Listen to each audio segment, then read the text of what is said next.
Saudara, setelah dua pra-peradilan ditolak, tersangka dugaan fitnah dan pencemaran nama baik tudingan ijazah palsu Jokowi, Roy Suryo akan mengajukan lagi pra-peradilan ketiganya. Sementara Jokowi sudah siap hadir di persidangan pokok perkara.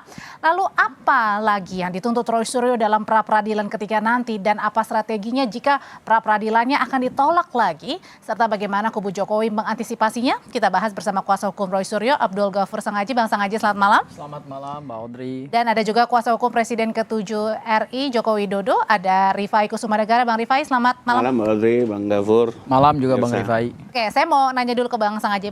Bang Sangaji, katanya akan dituntut di pra-peradilan ketiga ini soal ganti rugi. Kenapa tuntutannya soal ganti rugi? Emang Mas Roy Suryo dalam hal ini yang paling rugi di sini? Ya, jadi harus dibedakan ada 3 permohonan pra-peradilan yang objeknya berbeda.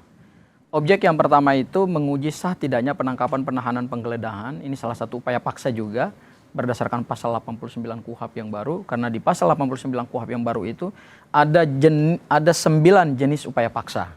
Yang diuji pada permohonan pra-peradilan pertama itu adalah 3 upaya paksa dan itu sudah dikabulkan. Dan sebetulnya di permohonan pra-peradilan yang pertama, selain penangkapan, penahanan, penggeledahan juga kami memasukkan permohonan untuk rehabilitasi nama atau ganti rugi akibat adanya salah tangkap, bukan salah tangkap ya, tapi kesewenang-wenangan penyidik untuk melakukan penangkapan, penahanan, dan penggeledahan. Namun dalam pertimbangan hakim dan amar putusannya adalah hakim menyarankan agar supaya permohonan pra-peradilan itu terkait dengan ganti kerugian, rehabilitasi nama, itu bisa dimohonkan dengan pra-peradilan yang lain. Oke, ya? Makanya meminta untuk pra-peradilan dengan ganti rugi 200 juta. Iya, dan tidak boleh lebih dari 14 hari. Ya, amarnya, pertimbangannya begitu dan amar putusannya adalah menerima sebagian dan menolak yang selebihnya.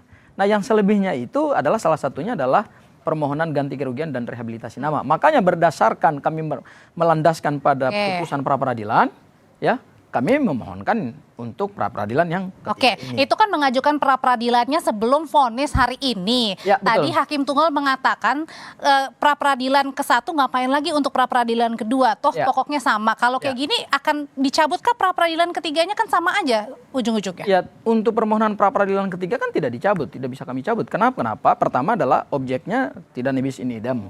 Kemudian yang kedua, kami melaksanakan putusan hakim pada pra-peradilan yang pertama. Kemudian yang ketiga, ini jadwal sidangnya sudah keluar.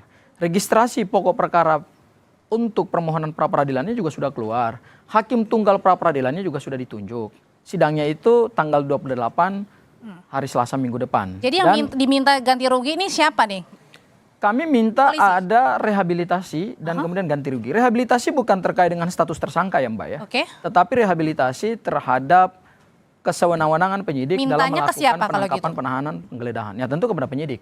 Dan nilainya sudah disebutkan dalam surat permohonan. Dan saya ingin tegaskan bahwa nilai tersebut bukan untuk kemudian menjadi kepentingan hukumnya Mas Roy atau kepentingan kami. Tetapi kalaupun dikabulkan, baik sebagian nilai ataupun keseluruhan nilai atau berapa persentase daripada nilai tersebut, itu bagi kami tetap adalah bagian dari hak hukum kami dan kemudian itu akan disumbangkan. Kalaupun didapat itu akan disumbangkan kepada yayasan yatim piatu.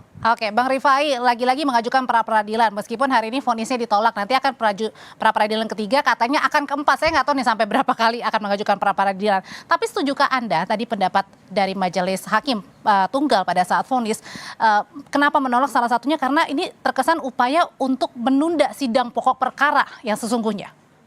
Oke, justru yang pertama kali mengangkat isu itu saya sendiri.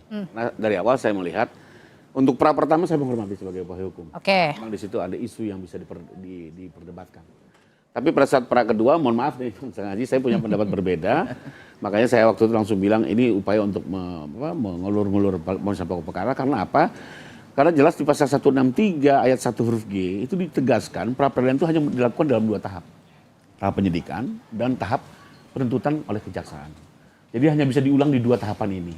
Sementara kita tahu perkara kan sudah masuk ke persidangan, sudah ada nomor perkara. Lalu kedua itu ditegaskan lagi di pasal 160 ayat 3. Yang bisa mengajukan pra itu adalah hanya tersangka, tidak ada kata terdakwa di situ. Sementara kalau perkara sudah disidangkan, statusnya sudah menjadi terdakwa.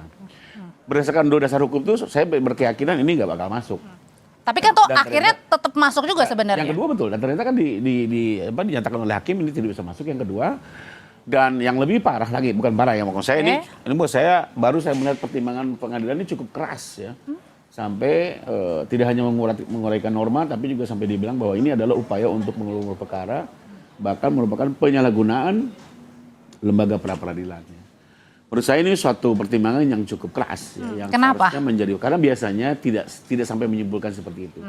Cukup berdasarkan argumentasi hukum A, B, C, D, F, G menyatakan menolak. Tapi ini ada satu alert kayak peringatan. Kenapa? Mungkin karena juga majelis sudah tahu sudah terdaftar lagi ketiga dan mungkin ada keempat, kelima.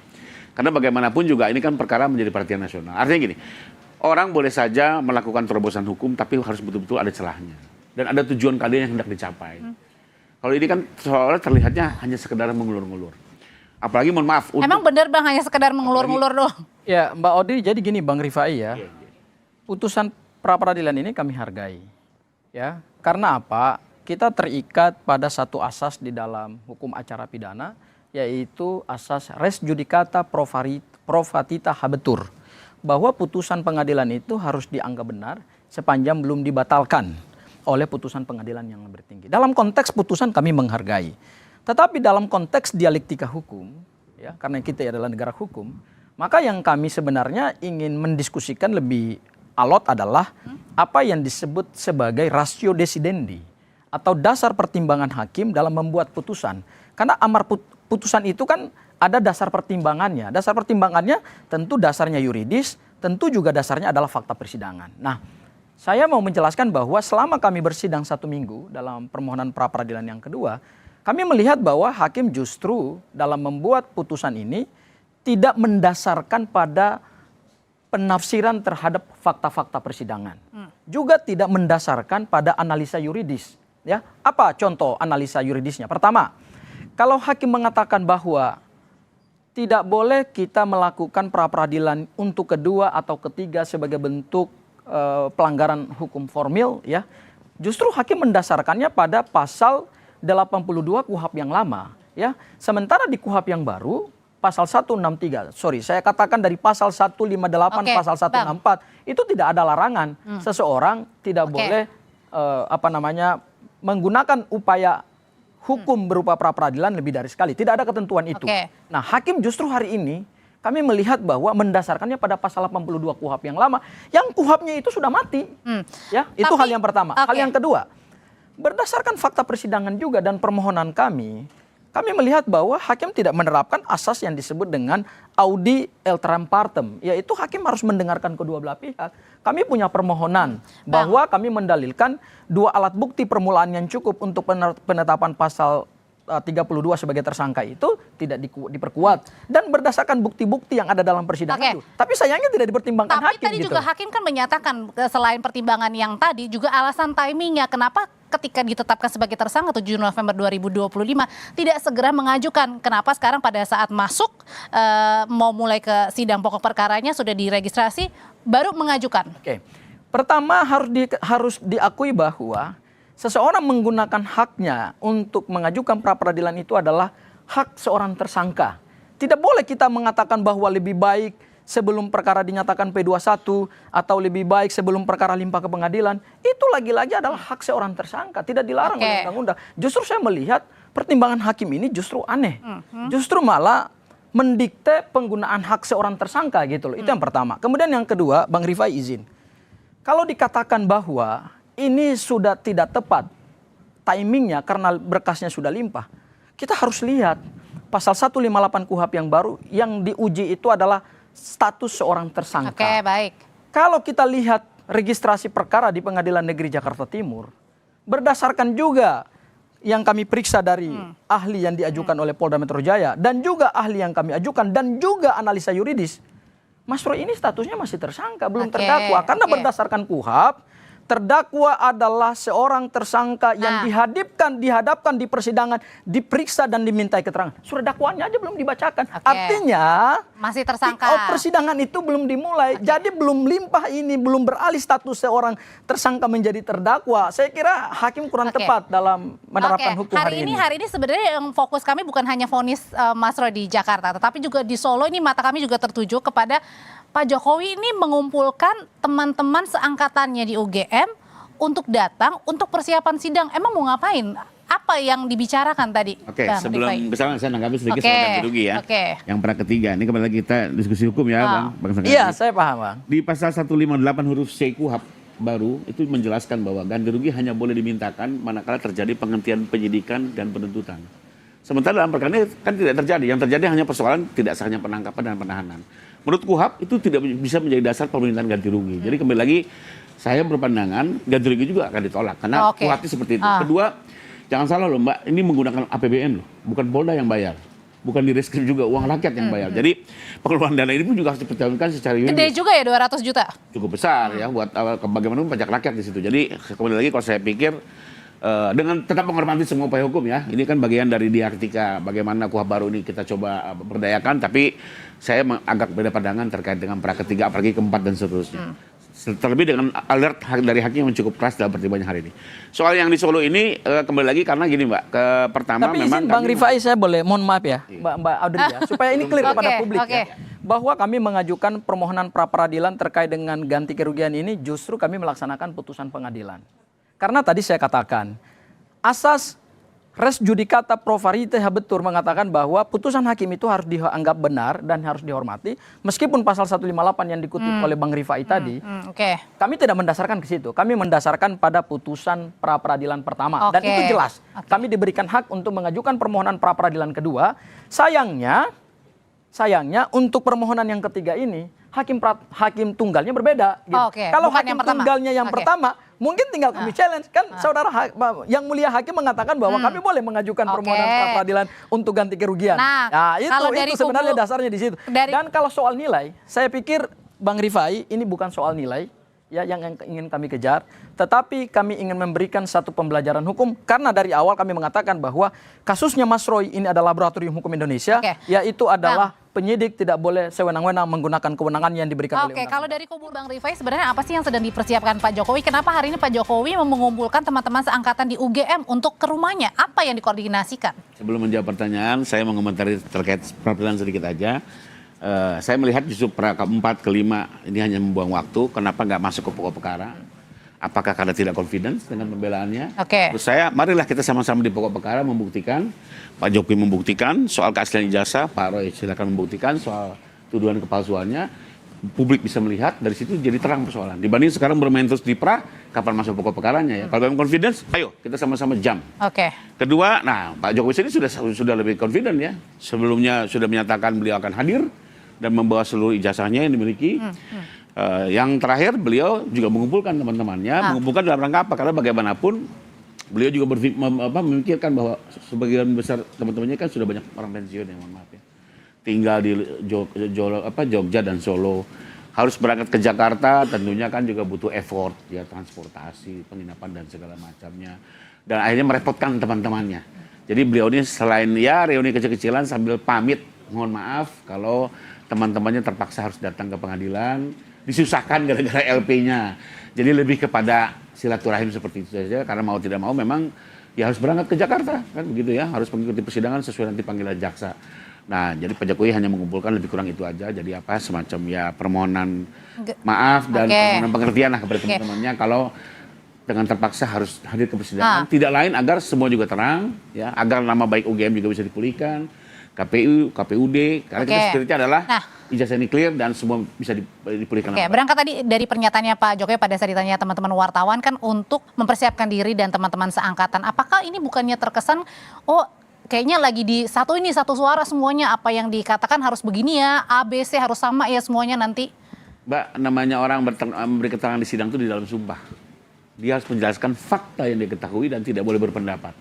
Kalau menjelaskan fakta kan kembali lagi kan apa yang senyatanya terjadi. Jadi nggak mungkin bisa diubah-ubah. Contohnya, tahun berapa Anda masuk UGM ya? Jelas tahun 80 kan. Tahun berapa selesai? Ada yang 84, ada yang 85, ada yang mungkin 7 tahun. Itu kan fakta semua, nggak bisa diatur-atur. Karena setiap fakta orang masing-masing pasti beda-beda. Ya.